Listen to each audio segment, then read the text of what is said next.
ଆଜିଠାରୁ ପର୍ଯ୍ୟଟକଙ୍କ ପାଇଁ ଖୋଲିଲା ଶିମିଳିପାଳ। ସୁନ୍ଦର ତୃପ୍ତିର ଅବସାଦ ନାହିଁ, ଯେତେ ଦେଖୁଥିଲେ ମନ ଭରେ ନାହିଁ। ଆଜ୍ଞା ହଁ, ପର୍ଯ୍ୟଟକଙ୍କ ପାଇଁ ଏହା ଏକ ଖୁସି ଖବର। ପ୍ରାକୃତିକ ସମ୍ପଦରେ ଭରପୁର ଶିମିଳିପାଳ ଜାତୀୟ ଉଦ୍ୟାନ ଆଜିଠାରୁ ଖୋଲା ହେଲା। ଶିମିଳିପାଳ ଅଭୟାରଣ୍ୟ ଭିତରକୁ ଯିବା ପାଇଁ ସକାଳ 6ଟାରୁ ସକାଳ 9ଟା ଯାଏ ପ୍ରବେଶ ଅନୁମତି ରହିଛି। ଶିମିଳିପାଳ ଅଭୟାରଣ୍ୟକୁ କେବଳ ପରିଭ୍ରମଣ କରି ଫେରିବାକୁ ଚାହୁଁଥିବା ପର୍ଯ୍ୟଟକମାନେ ଉଭୟ ଲୁଲୁଙ୍ଗ ଏବଂ ଯଶୀପୁର ଫାଟକ ଦେଇ ଅନୁମତି ପତ୍ର ନେଇ ଯାଇପାରିବେ। ରାମତୀର୍ଥ, କୁମାରୀ, ଗୁରୁଗଡ଼ିଆ, ବରେହିପାଣି ଓ ଜାମୁଆଣୀଠାରେ ଇକୋ କଟେଜର ମଜା ଉଠାଇବା ପାଇଁ ଯାତ୍ରୀମାନେ ପୂର୍ବରୁ ଅନଲାଇନ୍ରେ ଲଗ୍ଇନ୍ କରି ବୁକିଂ କରିବାକୁ ପଡ଼ିବ। ସେଥିପାଇଁ ପର୍ଯ୍ୟଟକ www.odishaecotourism.com ୱେବସାଇଟ୍କୁ ଯିବାକୁ ପଡ଼ିବ। ପ୍ରାକୃତିକ ସୌନ୍ଦର୍ଯ୍ୟକୁ ଉପଭୋଗ କରିବା ପାଇଁ ଆଜି ସକାଳୁ ରାଜ୍ୟ ତଥା ପଡ଼ୋଶୀ ରାଜ୍ୟ ପଶ୍ଚିମବଙ୍ଗ ଓ ଝାଡ଼ଖଣ୍ଡରୁ ପର୍ଯ୍ୟଟକଙ୍କ ଭିଡ଼ ଲାଗିଛି। ପ୍ରଥମ ଦିନରେ ପିଠାପଟା ଗେଟ୍ ଓ ଯଶୀପୁର ଗେଟ୍ରେ ବନ ବିଭାଗ ପକ୍ଷରୁ ପର୍ଯ୍ୟଟକଙ୍କୁ ଗୋଲାପ ଫୁଲ ଦେଇ ସ୍ୱାଗତ କରାଯାଇଛି।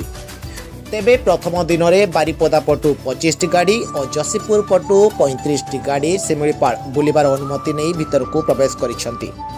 ଶିମିଳିପାଳ ବୁଲି ବାଘ, ହରିଣ, ସମ୍ବର, ମୟୂର ଓ ଅନେକ ପଶୁପକ୍ଷୀ ଦେଖିବା ସହିତ ମନଲୋଭା ଝରଣାର ପ୍ରାକୃତିକ ପରିବେଶର ମଜା ଉଠାଇବା ନେଇ ପର୍ଯ୍ୟଟକମାନେ ଅନେକ ଉତ୍ସାହିତ ଥିବା କହିଛନ୍ତି।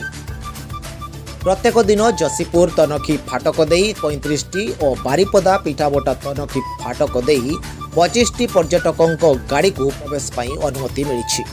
ପରିବେଶକୁ କ୍ଷତି ନ ପହଞ୍ଚାଇ ନିର୍ଦ୍ଧାରିତ ସମୟ ମଧ୍ୟରେ ଶିମିଳିପାଳ ବୁଲିବା ପାଇଁ ପ୍ରତ୍ୟେକ ଟୁରିଷ୍ଟ ଗାଡ଼ିରେ ଜଣେ ଜଣେ ଗାଇଡ୍ ରହିବା ବାଧ୍ୟତାମୂଳକ କରାଯାଇଥିବା ଶିମିଳିପାଳ ବ୍ୟାଘ୍ର ପ୍ରକଳ୍ପ ଉପନିର୍ଦ୍ଦେଶକ ମୋ ନାଁ ହେଉଛି ମନୀଷା। ଆଉ ସମ୍ବଲପୁରରୁ ଆସିଛି। ମୁଁ ଗତ 2 ଦିନ ହେଲା ଆସିକି ଅଛି ଏଇଠି। ଆଉ ବହୁତ ଇଗରଲି ୱେଟ୍ କରିଥିଲି, ଯେହେତୁ ଶିମିଳିପାଳ ବହୁତ ଦିନ ହେଲା ବନ୍ଦ ଥିଲା, ଆମେ ଦେଖିପାରୁନଥିଲା। ସେମିତିରେ ବି କରୋନା ସମସ୍ତଙ୍କୁ ହାଲ ବେହାଲ କରିଦେଇଛି। ତ ଚାହୁଁଥିଲୁ କିଛି ନ୍ୟାଚୁରାଲ ହାବିଟାଟରେ ଆମେ ଦେଖିବୁ, ଟିକେ ଫିଲ୍ ନେବୁ ନେଚରର। ତ ସେଇଥିପାଇଁ ଆମେ ଆସିଛୁ। ଆଉ ଯେହେତୁ ଏଇଠି ଭ୍ୟାରିୟସ୍ କାଇଣ୍ଡ ଅଫ୍ ସ୍ପିସିସ୍ ଦେଖାଯାଆନ୍ତି, ଆନିମଲ୍ସ, ପ୍ଲାଣ୍ଟ, ଫ୍ଲାୱାର, ସବୁ ସ୍ପିସିସ୍ ଦେଖାଯାଆନ୍ତି। ତ ଆଶା କରୁଛୁ ବହୁତ ବଢ଼ିଆ ରହିବ ଆମର ଟ୍ରିପ୍ଟା। ବାରିପଦାରୁ ଆସିଛି।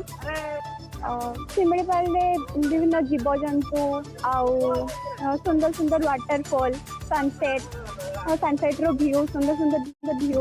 ପୂର୍ବରୁ ଥରେ ଆସିଥିଲି, ତ ସେତେବେଳେ ହରିଣ ଦେଖିଥିଲେ। ଏଇନା ନେକ୍ସଟ ଟାଇମ୍ କିଛି ନ୍ୟୁ ଆନିମଲ୍ ଦେଖିବା ପାଇଁ ଆଶା ରଖିଛି।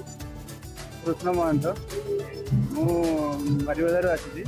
ଆଉ ଆମେ ଆସିଛୁ ଆଜି ମୟୂରଭଞ୍ଜର ଶିମିଳିପାଳ ବୁଲିବାକୁ।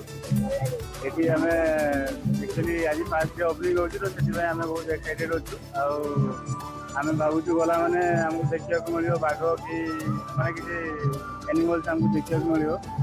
ଆଉ ଗଛପତ୍ରର ଯାହା ସବୁ ନ୍ୟାଚୁରାଲ ବ୍ୟୁଟି ଯାହା ଅଛି, ଆମେ ସେଇଆ ସବୁ ଦେଖିକି ଏନ୍ଜୟ କରିବୁ। ଶାନ୍ତନୁ ପଣ୍ଡା, ଏଇ ମୟୂରଭଞ୍ଜ ବେତନଟରୁ ଆସିଛୁ। ହଁ, ବହୁତ ଖୁସି ହେଉଛି, ଯେହେତୁ ପ୍ରତ୍ୟେକ ବର୍ଷ ନଭେମ୍ବର 1ରେ ଶିମିଳିପାଳ ଖୋଲେ, ଏ ବର୍ଷ ବି ଖୋଲିଛି। ତ ପ୍ରତ୍ୟେକ ବର୍ଷ ଆମର ଶିମିଳିପାଳ ଆସିବା ପାଇଁ ଆମେ ଚାହୁଁ ପ୍ରଥମ ଦିନରେ, କିନ୍ତୁ ଆସିପାରିନଥିଲୁ। ଏ ବର୍ଷ କିନ୍ତୁ ଆମେ ସଫଳ ହେଇଛୁ ଆସିବା ପାଇଁ।